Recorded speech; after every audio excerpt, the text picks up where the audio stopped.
عثمان ایک بہت نیک اور رحم دل لڑکا تھا۔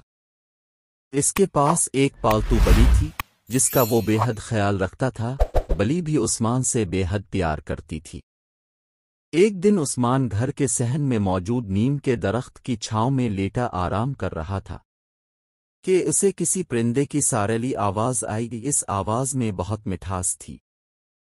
پرندے کے چپ ہوتے ہی عثمان کی نگاہیں درخت پر بیٹھی نیلی چڑیا پر پڑیں جو درخت کی ایک شاخ پر بنے گھونسلے میں رہتی تھی۔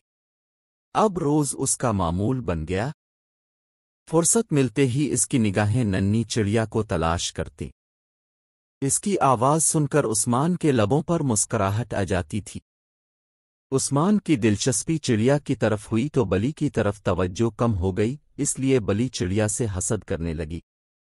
ایک دن جب عثمان گھر پر موجود نہیں تھا تو بلی درخت پر چڑھ گئی اور گھونسلے کی طرف چھلانگ لگائی۔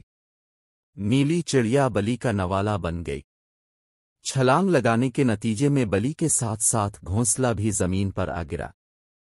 عثمان گھر میں داخل ہوا تو اس نے چڑیا کا گھونسلہ زمین پر گرا ہوا دیکھا اور بلی منہ پر لگے خون کو صاف کرنے میں مصروف تھی۔ عثمان ساری بات سمجھ گیا اور اپنا سر پکڑ کر درخت کے نیچے بیٹھ گیا۔ اس کی آنکھوں سے آنسو بہنے لگے۔ روتے ہوئے اس کے منہ سے بس یہی الفاظ نکلے، میری پیاری بلی، تم نے ایسا کیوں کیا؟